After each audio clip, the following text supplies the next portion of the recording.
Assalamualaikum warahmatullahi wabarakatuh. Pada siang hari ini kita berjumpa lagi dengan TV Haji.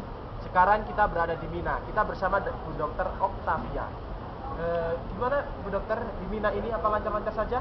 Ya, alhamdulillah semua lancar, semua sehat. Jadi kita bisa melaksanakan lempar jumroh semua, terutama tenaga kesehatannya. Gimana kegiatan-kegiatan di Mina ini yang dikerjakan para jamaah dan para petugas ini? Ya, kegiatannya kita semua sudah melaksanakan 3 kali jumroh. Yang pertama jumroh Aqobah, yang kedua Ula Wusta Aqobah, yang ketiga juga Ula Wusta Aqobah. Terus kira-kira ada masalah nggak pas pelaksanaan ini? Wah, banyak sekali permasalahan yang terjadi. Saya pusing kalau ingat. Kok bisa pusing? Saya Emang sempat masalah apa kesasar. saja? Oh, kesasar. Gimana ceritanya kesasar? Ceritanya berawal dari kejadian sebelum berangkat jumroh yang pertama, jumroh Wangsit aja di dhuwur. kita datang pagi hari di Mina sekitar jam 3, sampai lengkap kita semua datang sekitar jam setengah 5. Setelah datang semua terjadi kehebohan. Apa ini hebohnya? Pertama, resti-resti pada ikut jumroh. Waduh. Nah, semula yang kita rencanakan resti-resti itu tinggal di sini bersama kita petugas kesehatan. Berhubung mereka ikut jumroh, akhirnya saya memutuskan, saya dan Boir, untuk mengikuti para resti untuk ikut jumroh. Kesalahan yang pertama, kita berdua tidak belajar tentang jumroh, tidak membawa buku jumroh. Akhirnya kita kebingungan saat mau jumroh, tidak hafal doa dan tidak tahu kemana yang harus dilempar. Oh iya, betul sekali. Saya juga merasakan seperti itu. Terus setelah jumroh itu apa saja kegiatannya ini? Setelah jumroh, kita semua tahallul. Begitu tahallul terjadi perpecahan antara jemaah. Ada yang ingin pulang ke maktab, ada yang mau langsung tawaf ifadah. Nah, resti-restinya ikut lagi tawaf ifadah. Saya sama Hoir akhirnya terpecah menjadi 2 kelompok. Waduh, iya saya juga ikut pusing ini. Saya itu lupa jalan ke maktab, disuruh Pak Yai ke maktab. Waduh, pusing juga ini.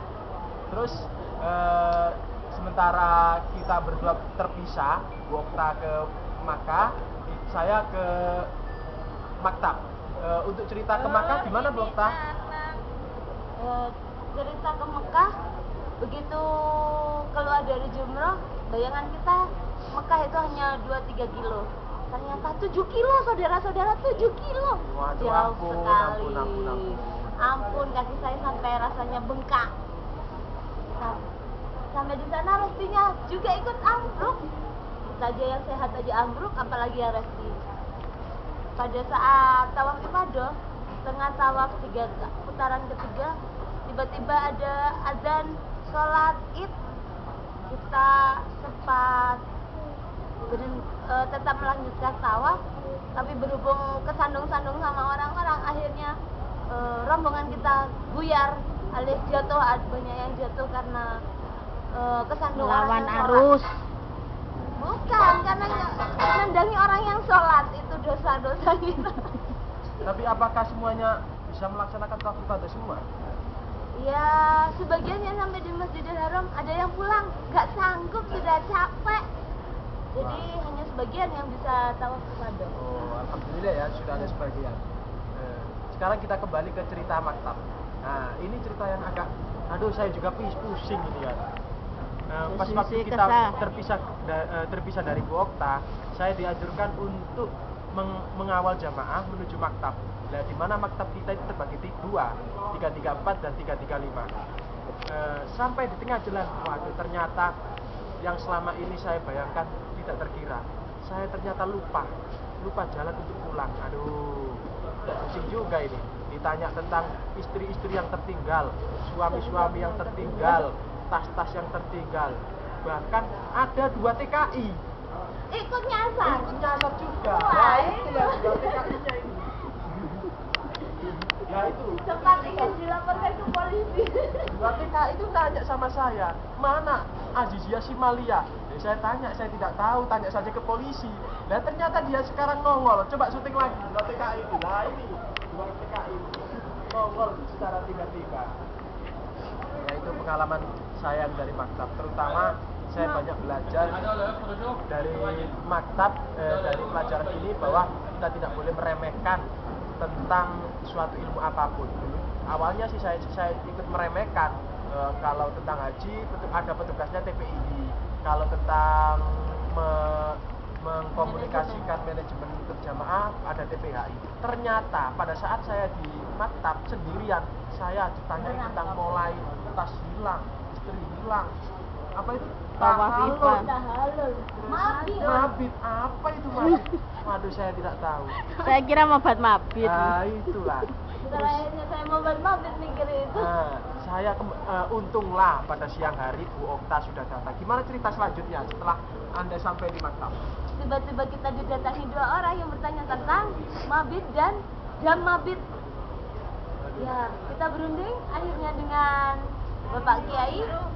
Akhirnya terdapat suatu keputusan bahwa mereka itu tetap harus wajib ikut mabit setelah jam 6 sore sampai jam 12 malam lebih 1 menit. 1 detik apa 1 menit? 1 detik.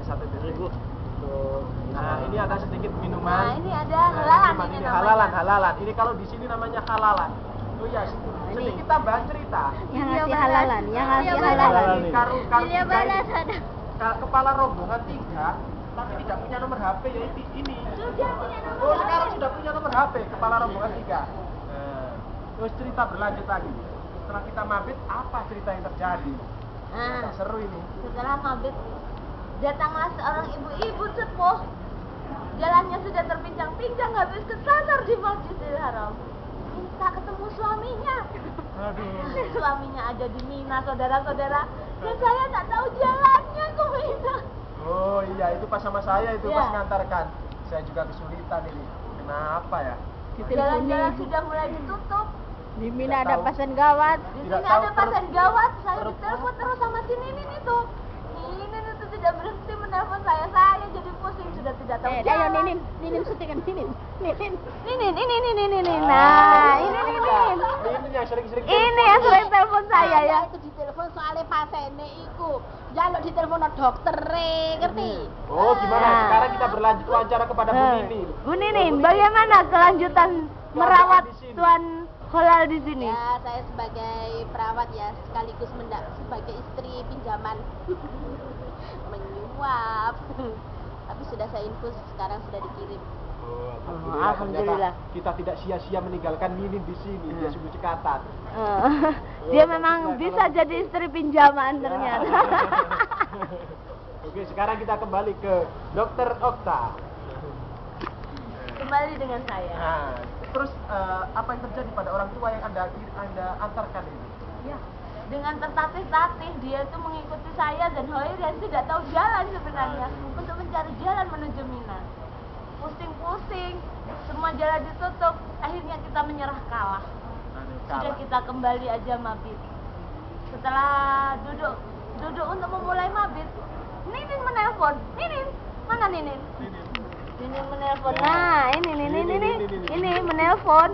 Kondisi Pak Holal gimana Ninin? Kondisi Pak Holal makin parah karena nanyain istrinya, terus istrinya nak muncul-muncul padahal udah janjian sama Bu Okta. Ternyata tapi istri muncul, sudah saya suntik, tak tinggal tidur, malam kumat lagi. Ya udah, untungnya ada Bu Okta sudah datang. Kita kembali ke Bu Okta. Ini ada cerita yang lupa ini. Pas waktu kita kelaparan, ingat kita makan apa itu? Waktu itu kita makan al-baik. Al-baik. Isrin wa sami real. 22 real. 2 bungkus. Sudah mendapatkan al-baik 2. Kita rencananya mau makan karena kita sudah kecapean.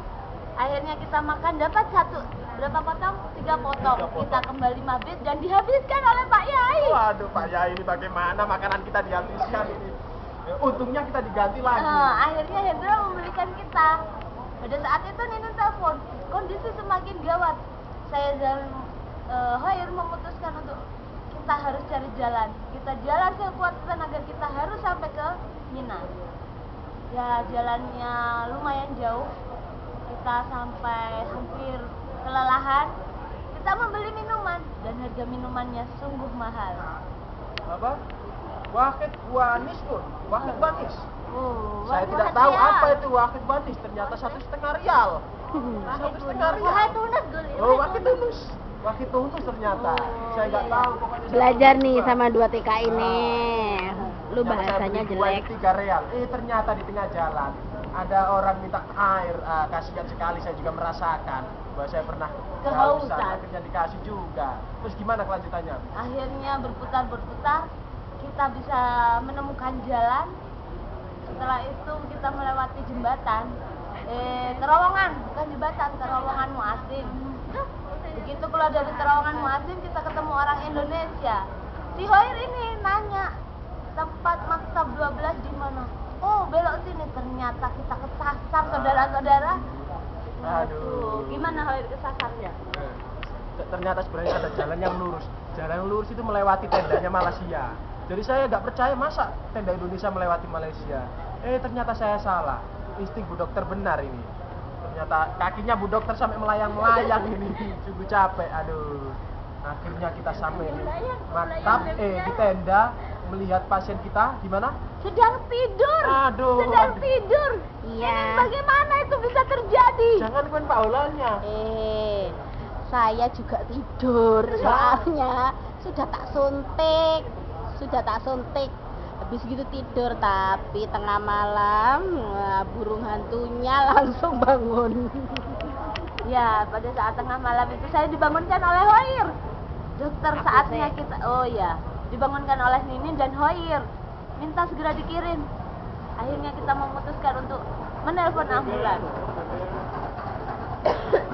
Segera setelah kita menelpon ambulan, kita berhubungan dengan BPHI Mekah, kemudian kita langsung mengirim Pak Olal tadi ke BPHI Mina dulu. Terus setelah kita dari Mina, kemudian kita kirim ke BPHI Mekah. Demikian laporan dari Mina. Sebentar lagi kita akan berkemas-kemas untuk berangkat ke maktab. Nah, ini berangkat ke maktab. Barang-barang sudah dikemas. Sudah mulai dikemas, karu-karom dipanggil semua sudah. Dibawa semua aja Pak, itu punyanya kita. Sampai jumpa lagi. Diangkut ini? Oh, tidak perlu. Saya kira tidak TKI ini akan melanjutkan perjalanan untuk tawaf untuk ifadah. naik sedan. Aduh, kita nggak diajak ini, kasihan juga kita ini. Aduh, demikianlah reporter dari TV Haji. Assalamualaikum warahmatullahi wabarakatuh.